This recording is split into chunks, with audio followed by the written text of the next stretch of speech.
Welcome back to the Rays of Hope program, and we are glad that you are with us. And as you know, today we are talking about dignity to the old, and with me in studio is Madam Joyce Wanjiko Cairo, and she's the CEO of Purity Elderly Care Foundation. Before we went for break, we were talking about, how she got her turnaround. She had a high-flying job, well-paying job, traveling all over. And then she had this call to come back home and take care of the elderly. Therefore, dignity to the old. I want to understand this more. Why dignity to the old? And what's the work of Purity Elderly Care Foundation? You're 10 years, really. You've done quite some work. Tell us more about that. Contrary to what many people thought, especially here in Kenya, many thought I was coming to make money. Many thought I would come and drive those high-flying cars. Reverend Lucy, I am a professional beggar. I walk around begging for donations, and I've not stopped. I'm not going to stop. My resilience is going to be continuous. Purity Elderly Care Foundation. Now, on registering Purity Elderly Care Foundation, there is also another, now with the NGO Coordination Board, there's another arm of government that I needed to work with because you can't work on your own. So there are chiefs, that Department of Ministry of Interior and Coordination. So I had to seek permission from them because you don't want to go to families and then something happens to an old person, either or you're beaten by families because of getting into. So we had to partner with the Ministry of Interior Coordination. At the time, there was no, it was not devolved. So what I did, it was now the District Development Committee of Kieni West. So that is where I got the first permission. Then from there, gradually, I was accepted now by the national government of Ministry of Interior. Then there is another partner that we had. So you are national? Yes, Purity Elderly Care Foundation is national. It's only that yes, we need resources to be able to go national. So basically, the platform is available. Exactly. Yes. Yeah, we need to go national because the issues, you go to Baringo. I was in Kisii some time back. You find the Kwale, all those Kilifi, where people, elderly people are being killed. So we need to go national. We need to speak out there. We need to be able to tell others in other languages that there are issues. We need to address issues of older persons. So we registered with the Ministry of Interior Coordination. We are partners. We now partners with also the Ministry of Health. Then it was public. Now it is health. We are partners because we do medical camps. And then you go and find a condition of an old person who probably needs to be taken to hospital, and we don't have the means. Ambulances, we work with the ambulances. We bring nurses. We have local clinicians and doctors who come, like Dr. Patrick of Muiga, probably know him. He's a clinician. He comes to, supports us, and they do it for free. They actually do it for free. So I will say the partnership is what was very important when we brought in Purity Elderly Care Foundation. So other partners that we have to talk about are the likes of now the donors, the professional beggars. The professional beggar goes to the supermarkets, my friends, my WhatsApp group, my Facebook page, social media, and yes, and other partners are the likes of the media houses who have been resilient in supporting me, following what I do, and my consistency has actually built a good name for the organization. And also now, the other thing is that, which is very, very important, the elderly accepting me. That was critical. Because it's one thing to have programs for them. Exactly. It's another thing to get through. So you imagine if I called like older persons, like the party I had on Monday of International Women's Day, then I called the elderly, then you find you've cooked, no one is coming. But today I will cook for old people, and you'll find they'll come in thousands.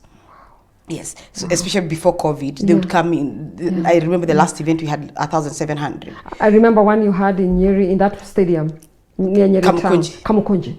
Huge, big. Exactly. So acceptance. Then also we also have the community health workers, health volunteers, people who come and support us from the village. So working with the chiefs, working with the community workers, and also the support that we get now from people from all walks of life, locally, internationally, that has been phenomenal. That's now how Purity has started by first seeking permission, and National Gender Equality Commission is also a partner of Purity Elder Care Foundation, because there are issues pertaining to gender, not just female but also men. There's also issues of gender-based violence within now the older persons, both male and female, because women are defiled, men are sodomized. So we need to address those things, and we can only address these things collectively as a unit, those three arms of government. And I really want you now to start, because you've mentioned quite a number of issues, but now could you list them from your experience, from your research and your experience on the ground? What issues do older people go through or have? Okay. That would deny them the dignity that we're talking about. Dignity, the old. Some of the main issues. First, I don't want to forget stigma. Stigma, I'll talk about it in a few. But as far as now, the main issues, one is abandonment. There's neglect. There's poverty. There's substance abuse. There is now stigma. There's loneliness. You'll find, like, I loved my dad. My dad, his name was Herman Cairo. He was a PCA elder. So Herman Cairo. Now, Dad, in his old age, did not become lonely, because he would use his money to invite his friends. So people were eating meat at his premises, so he was not lonely. But you'd find people like Dad who are rich, who kept to themselves. As a result, they're dying old lonely, because they do not have company, they don't have friends. So fortunately, my dad had people visiting. Loneliness is there in people's lives, the elderly's lives. So that is something that we try to address. That's why I was saying to you, I would go and visit my friends in Loresho, hang out with them. And you hear they're in Loresho, but hang out with them, but they're old, but they need my company. So there's something called abandonment. Abandonment, people are abandoned because either they have, you can be abandoned because you have a stigma. You know, the way you behave today is going to impact your tomorrow. You do know that. Talk about that.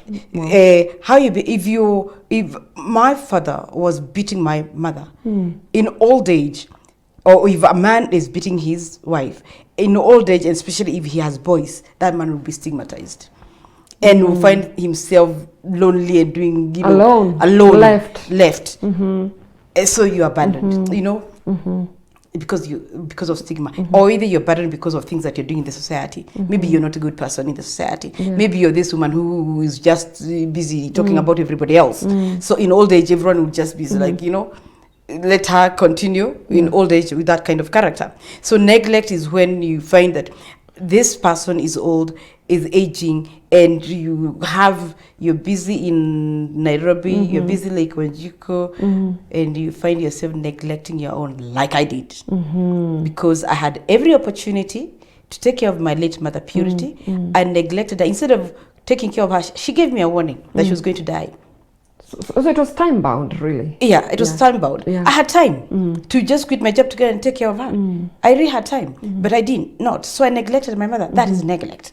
Because there's a problem, and you don't even do it. Or you would do, let me buy diapers for her. They need you. And now there are even services taking shopping up country. So you can send from Nairobi. Then there is mobile transfer. You send 500 for Mahede Madhu. You get my, I don't know if you're getting my point. I'm getting. So that's, there's been a lot of talk about that. In fact, it's not even a joke, it's real, that like a parent can take care of, bring together 8 children or 10 children, but all of them cannot take care of that one. That is true. That is true. And I would want people to actually know, you put yourself in that shoes, go back to your village, go back to your parent, think, what is it have I not done to this parent? Because neglect is not finding someone with torn clothes. No. Neglect is actually, neglect is that one of, there's something you can do, but you're not doing it. Yeah, it is not torn clothes. That leaves them with the depression. When you neglect, loneliness, stigma, all those, they lead to depression. And a lot of people wish they could die. They actually wish, I don't need to leave. They just get tired. They just get tired. Yeah. Exactly. Yeah. So those are some of the issues that I would say that are affecting most of the elderly. And that's my research. That's my not research on Google. Yeah. Ground. I am Nico ground. Yeah. We call it, like grassroots theology. Really. Yes. Pale kwa ground. And if those people, do you know, I'll call the elderly by names. They'll come and I'll tell you that one has that issue, those ones, that's grassroots. So those are the issues that we have found in the society. And how have we tried to address them? We address them now, of course, using our partners. And there is also the issue of poverty, where, of course, poverty, we can't eradicate poverty completely, but we try to do some work. Now, what do we do as Spirit Elderly Care Foundation? Some of the activities that we do is that we try to now sort out the poverty bits, whereby if you find a shelter is dilapidated, we try and repair. So I'll go to my friends, Bao and others, and shops and ask for nails, I'll look for iron sheets, I'll look for timber, all sorts of things. I'll collect from people, I'll ask people to mobilize, and people, even some hotels donate even beds and their mattresses. Of course, we make sure that they're disinfected. So that's what we do, some of those activities. Because shelter is a basic need, really. Shelter, it's a basic need, And that gives dignity. That's because we've seen some houses, really, it's very sad. Yes, and I would ask people, please. Even something can come in, an animal, a dog, a snake can just walk in. A snake, even rapists, they'll use those. And it has happened. It's been happening. So if you have an old person near you and you can see the shelter is dilapidated and you're living in a good place, please don't just take food. Go and repair that home. That is what I'm going to say. So the other thing that we do, we also provide food where we can. We, for instance, like an old person is not only abandoned, the family is poor. Then we look for a caregiver who is responsible, who is willing. We talk with the area chiefs. And then we agree that we're going to support this family. We look for Reverend Lucy. We ask you to become an adopter. You adopt that granny. So once you adopt that granny, you will be paying, not Mary, you'll be sending money to a shop. And Mary will be collecting food from there and be given maybe a little cash for maintenance and for transport. And that person will be kept. Now we'll be happy. That's the adopt a granny model. But you have to involve us. You don't send us money. So you call it adopt a granny. A granny model. Yes, exactly. And we have that. And we have quite a number of people who are doing that. So they collect food from the church. And that's something we can do where we are at. In our churches, in our congregations, in our districts, and like the Presbyterian structure is so good. Yes. Because it moves from down there. Mutaratara, I've been brought up there. Yes, exactly. And so we should be conscious about the needs around us. Yes, this unfortunately, this Sunday or once a month district visits, they are not, they really don't work. There's something that district can do. You can decide that this is going to be a consistent thing until the demise or, the Lord will take that person. That this shop will be delivering food to this family like every month. The other activity is now that compassion visits. Those are I do those because it is in me. I would also ask people, please have that heart. Have Reverend Lucy, I'll tell you, there's something I keep saying, it's about humanity, humility, and dignity. As you and I were driving here, I saw you say hello to a policewoman. I was so impressed.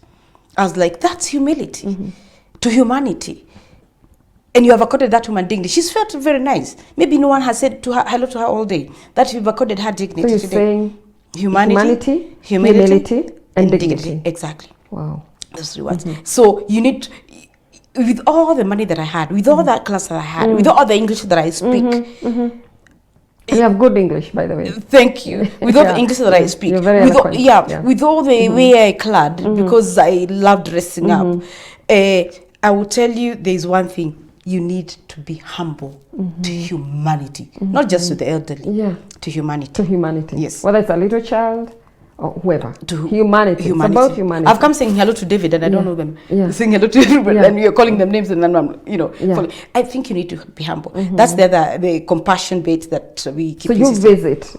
I visit. Yeah, the grannies. The grannies. And they appreciate. And they hug me and they don't see me. When COVID was very high and I prayed to God that it is actually not coming, that way, it's going down. Yeah.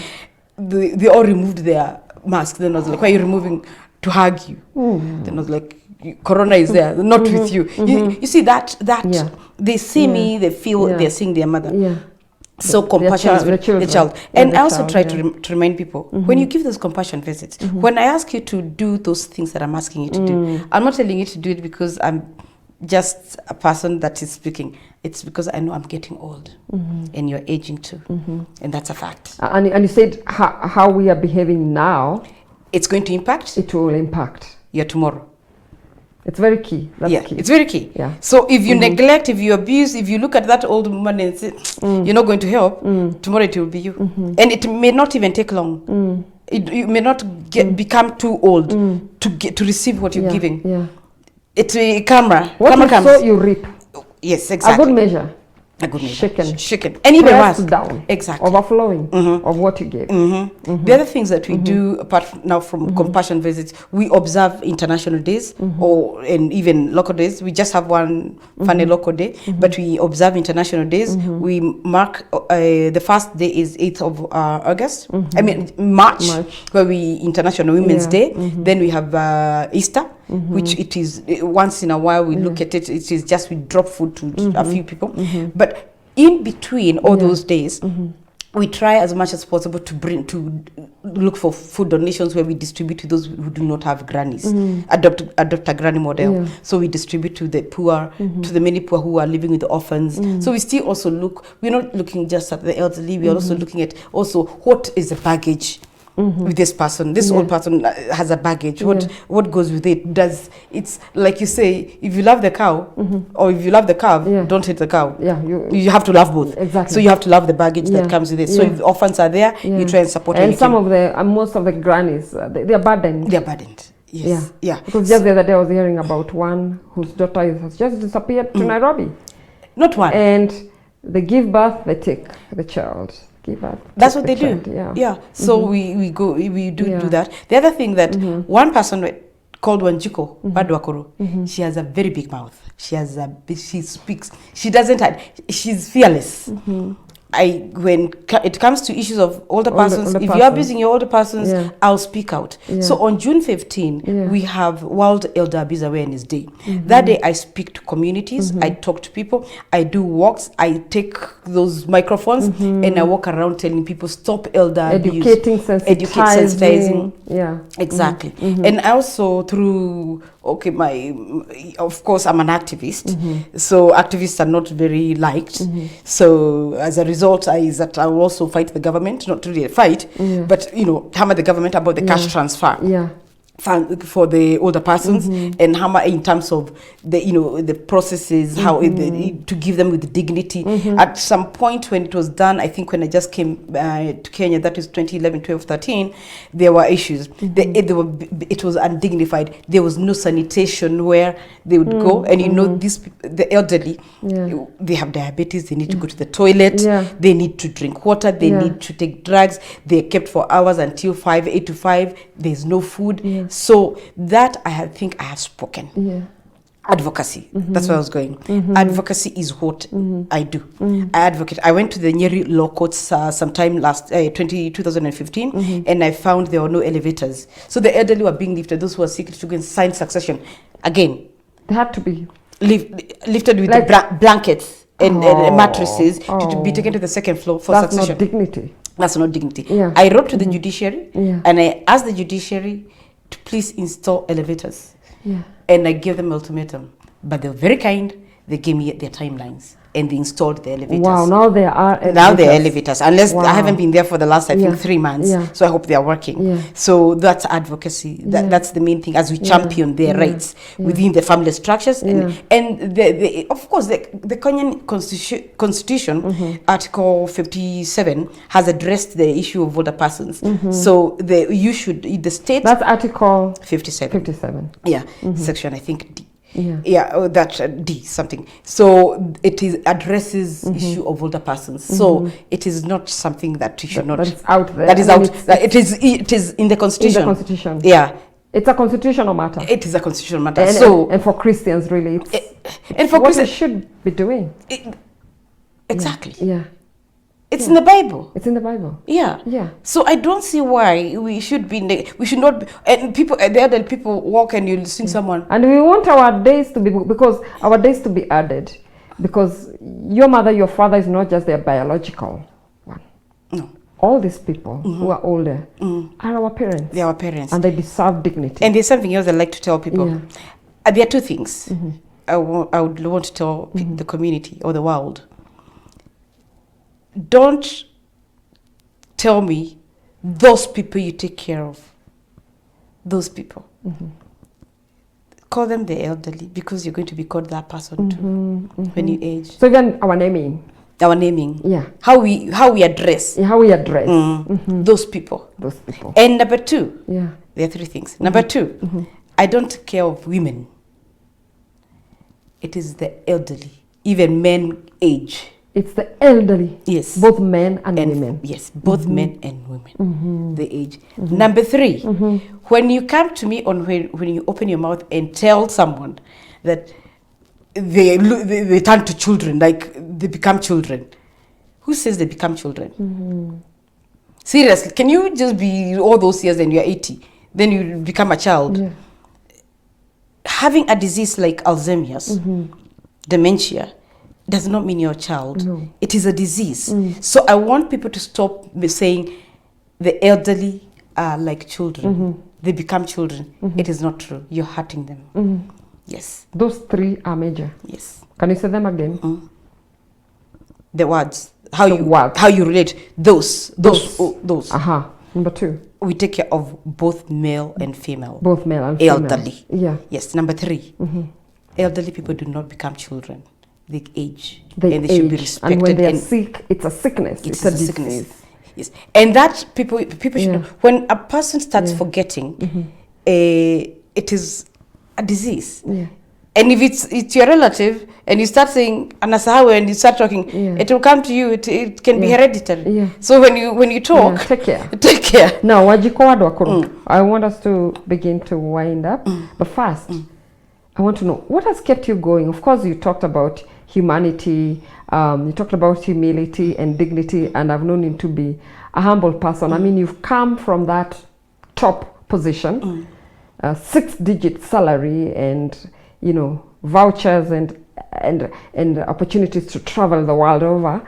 You came back here, and from what I know, up to this point, you ought to be, according to the standards of what we see around. You ought to be driving a Gazla of some sort. And so what has kept you going and humble? Okay. I think I want to drive a Gazla. Please, can someone get me a pickup? A double cabin. We need to buy food for these old people. We need to carry food. So I need that Gazla now. It is time. But what has kept me going? Yeah. But you need that for helping the ministry. Oh, the Gazla. I meant a double cabin with a double cabin that you can carry food, firewood, and stuff. And we also do the old, and during the cold season, this COVID season, please give your old people firewood, keep them warm. Now, what keeps me going? I think I'm just this happy, wobbly woman who really, I listen to you and it goes out there. If it is not helping, it's not helping. Negativity, it doesn't come. You don't allow it. I don't allow negativity. You bring negativity, if I see, I run away from problems.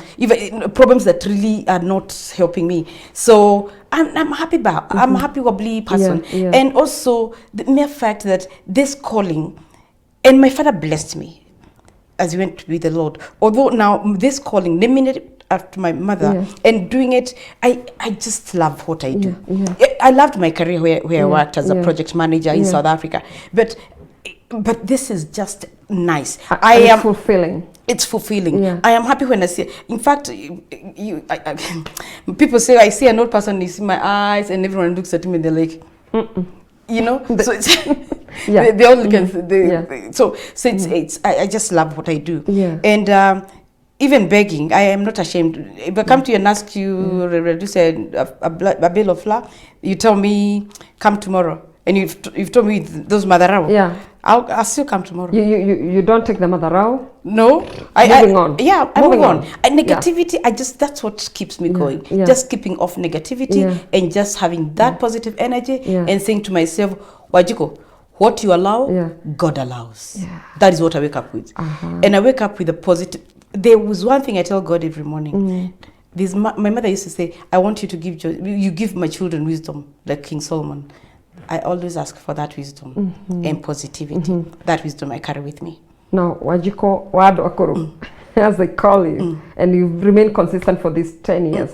Perhaps I want to give you a minute and a half to just tell the viewer at home, how can they partner with you, even as we tell them to be sensitive in their environments and also with their parents and elderly relatives.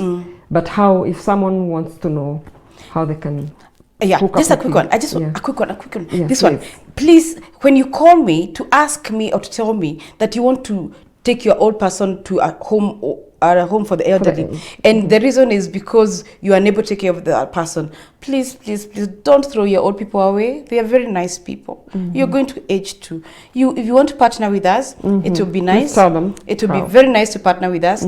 First, take care of those around. You can partner with us, Purity Elderly Care Foundation. We have you can donate. We are in Moiga town for now. Our head office is in Moiga, and it is in Moiga. You know when you get there.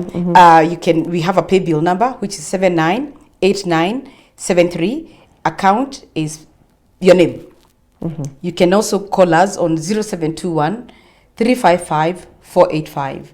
That's where you can get us. And of course, we know you. And you know me. So if someone wants to get in touch, of course, CAC TV is here. We are here, and we can connect. And you can even drop your donations here, and they will deliver to us. And we look for maize flour, dry foods, a blanket.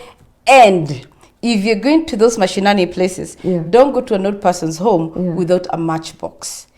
Nowadays, there is no kubekamwaki. There's no fire. Carry a matchbox with you to every home that you go. Carry a matchbox with you when you're going there. And I think we must bring this to an end, but we will engage you more and more because we want to get better. And here we educate. We educate so that we can become better people and so that we can, resonate well with what God wants of us. Because we also want that blessing and want to give dignity to the older mass. Thank you very, very much for finding time to be with us and for sharing those great insights. God bless you. God keep you going. God enlarge your boundaries and your territories. Dear viewer, thank you very much for keeping it CAC TV, and thank you for encouraging us and following this Rays of Hope program. I've been your host, Reverend Lucy Waweru. See you next time. God bless you and take care.